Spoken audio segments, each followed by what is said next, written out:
Hey guys, Denobi2 here with Benjamin. On this episode, we are going to talk about the Force Awakens Han Solo and Chewbacca set. Again? Again.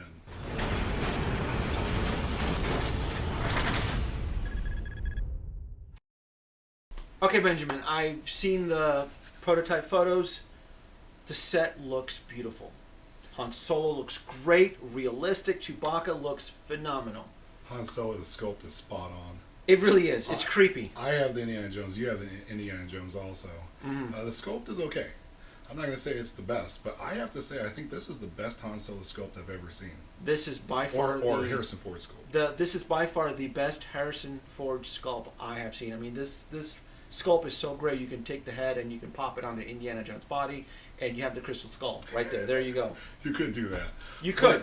But again, this is a prototype, so we don't know what you're going to get as the finished product. As the finished product. It could come out cross-eyed with a mustache. We don't know. We don't know. Yeah. Chewbacca. Chewbacca looks great, and the mouth. The mouth. The photos. It's articulated. It looks like the mouth. You can open his mouth. You can open his mouth. Yeah. You can close it. You can put it halfway. So there's been big improvements in Chewbacca in huge improvements in under a year. Massive. Yeah. Like 6 months. There's been like massive improvements to these figures. Big time. Big time. But you know what? To be honest with you, how excited are you with this? I'm not. I think they did a really good job, but I'm very disappointed with the $520 price tag. My jaw hit the floor. I'm like, what? That doesn't make any sense. That doesn't make any sense. The last set was released on U.S. shores for $480, so we're getting less accessories, and the price climbed by $40. It jumped up by $40 because Hot Toys and Sideshow knows that collectors are willing to pay more for them. Is it really Hot Toys this time, though? Because I did get confirmation from my Hong Kong source. You did talk about this. Joe, Figure Junkie. Joe. He confirmed with me that the last Han Solo and Chewbacca figures were exact same price in Hong Kong. Apparently something happens when these figures get from Hong Kong to the U.S. through Sideshow. It's called the Sideshow cut. Apparently so. Apparently, make their ducats, man. There's something that's happening, Sideshow's got to make a little extra money on the side. Could it be the port fees? Could it be taxes? You know what? I think that it's just that Sideshow's greedy. I think that Sideshow's greedy. Yeah. It's just like hey, it's one of those things. So if it is the same price in China and Hong Kong, and then it's $40 more here, I don't see that it's how did the port fees all of a sudden? Okay, maybe. But I'm really putting it towards Sideshow. Yeah. Yeah, this is a for shame on Sideshow. For shame on Sideshow for making that horrible catastrophe, the monstrosity Beetlejuice, and for shame on them now for going ahead and charging $40 extra. $40 extra from the last set. Beetlejuice. With less accessories. This is, like I said, it's gross and very disgusting that most of us finally just got the first Han and Chewie set at a whopping $480, and in less than a year we have the next set from the Force Awakens. Obviously, they're different. They're definitely different. They're definitely different figures. They're different figures. And you know what? We are knocking it, but if you are a Episode 7 junkie, and you love Episode 7, and this is going to be a must-have set. I mean, these are like the biggest characters in the movie.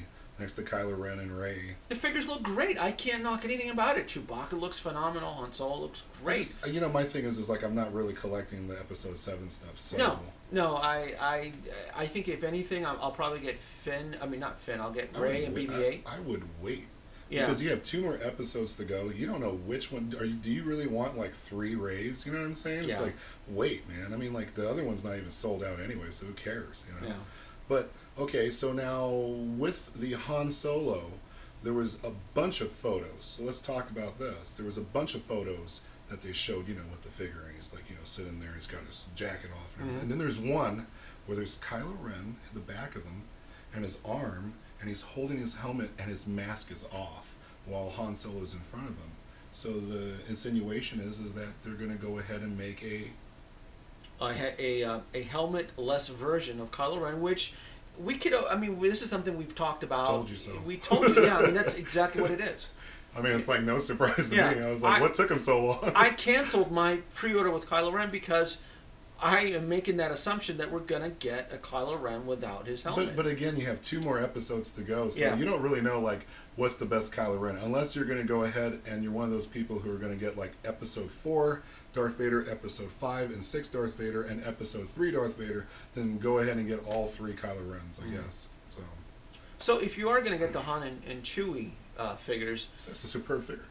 you're better off getting the set because you get the thermal detonator and thermal detonator holding hand. Okay. So that's the bombs and the little detonator, plus the hand that holds it. okay. And you get the bases. The bases themselves have snow on them. So if you buy them separately, not only is it a whopping $5 more if you bought them separately, but you don't get the thermal detonator and bombs and the base with the ice and the snow in it, which looks so. Because super clearly it's worth it for the snow effect, right? cool. Hell yeah, dude!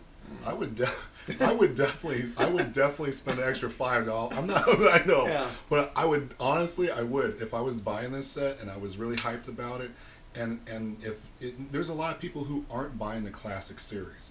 So if you're just focused on 7, this is like going to be your grail piece, kind of. You know what I mean? Yeah. So Yeah. if it was me and I was sitting there and I'm like, dude, I have to pick like separately, or come on, dude, $5 more and you have the snow base, Yeah. and you have the detonator and the bombs. Go for it, man. I guess it's also worth noting too that this is the last appearance of Han Solo in the Star Wars universe, so it's not gonna be that easy to pass, is it? I didn't like Episode 7 that much because they killed off one of my all-time old school childhood heroes, and that's one of the reasons why I'm not really collecting Episode 7 is because Han's dead.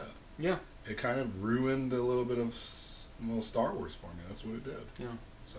And if you are a purist and you really love these characters, you really have to think twice about, well, should I pass on this Han Solo? Well, it's really up to you because he only wore 2 outfits in the movie, and that's it. You're getting in this figure, so it's either I mean. But like I said, we both think that it's a great looking figure. There's nothing wrong with it. It is Harrison Ford there. I think it's overpriced. I just think it's overpriced by $40 at least. Yeah. So at the end of the day, it's a buy if that's what you're going for. But yeah. I think honestly, Star Wars wise, this is a must-have. Yeah. For me, it's going to be an easy pass just because I'm passing. passing on it, not because I'm hating the set, just because I'm more devoted to Iron Man right now in the Marvel Cinematic Universe. But Civil War is coming out. But I have to throw this but in here. If Hot Toys decides to release the cockpit, the Millennium Falcon cockpit, I love sets. You're gonna get tore up now, dude. If they do it after you now. If they do, well, you mean to tell me you wouldn't buy a Han and Chewie set, but you'll buy that stupid cockpit? Well, I would get the Han and Chewie set so that I can display them in the Millennium Falcon cockpit. Let me go ahead and you guys can attack me now. Yeah. I'm holding off to go get the Iron Batman and possibly the Nightmare Batman from Batman vs Superman. So go ahead, man. Yeah. I mean, go at it. Well, it's what you love. And that's exactly what you love, and that's the beauty about collecting Hot Toys and these figures is that it's really what you're passionate about. Right now, I have limited my Star Wars collection, but if they decide to make that Millennium, Falcon cockpit that we got to see last year at Comic-Con. You really liked it that much when you saw it? It was that impressive. I've seen it. Yeah, it was that impressive. What impressed you the most about it? The realism on that Falcon cockpit. I'm glad the that you brought realism this up. and the lights and the. I mean, it was very movie cinematic, authentic, and that piece would get me back into Star Wars. Right now, I've kind of stepped back from Star Wars. But that piece would get me, and I would want characters to display inside the cockpit. My thing is not only is that cockpit going to be like $800. Okay. But like how do you display it? Like you have the back where it's like all detailed. Then you have the front that's all detailed. Okay. Then you have, like what do you do? How do you display it? Do you display it sideways? Do you display it from the front? I would display the beautiful. What I remember from the video and from what I saw. I've seen the video, yeah. Is that? I want to tell you something. What's that? You did a hell of a job on that video. You did. The top part pops right off, and I would want the actual front of all the characters displayed, and I would have Han, Chewie, and Rey, and all of them. that would get me into Star Wars right now. But right now it's on it's on the back I want to burner. put Ray in there. I want to put Ray. But now, it's good that you brought this up because you're going to Comic-Con. yes. So we can already talk about this. You're going to be taking a bunch of videos. A lot. Are you going to be doing any kind of live YouTubing? I will probably, that's a good idea. Maybe Yeah, I could. thought about that. I could do some live YouTubing. Right on the floor. Well, I'm also going to do some live Facebook streaming too. I'm Right. going to do that. Come on, man. But the YouTube subscribers, man. You I want gotta- to be right there I on will- the floor, live. I will do. If the connection is good on the San Diego Comic Con floor, I'll do a live broadcast on YouTube just so that you guys can kind of see what's going on, because every year Hot Toys, they love to tease us with their prototypes at the con, and that's pretty much what I'm looking forward to. What are going to be the prototypes? What's going to be? I mean, what can what is it they're going to show us? Can you do me a favor? Can you go a by 1/6 scale cockpit of the AT Walker? I mean, what are they going to show us? They're going to tease you with something that they're never going to make. Of course, right? and that's the beautiful thing about But can you do me a favor and go by Nika so you can go ahead and take some pictures so I can see what they actually have? Yeah. That'd be great. I would love to go ahead. NECA is known for teasing fans too on their prototype. And you're going to be solo, but when you get back, we're definitely going to do a review and talk about. We'll do some videos and talk about Absolutely. what we thought was like amazing at Comic-Con and different things like that. So that's something to look forward to. Absolutely. We'll figure out. We'll talk about what will possibly be made and what was just for show. Yep. Guys, thanks for watching. Thank you. Like, subscribe. Denobi2 here. Benjamin.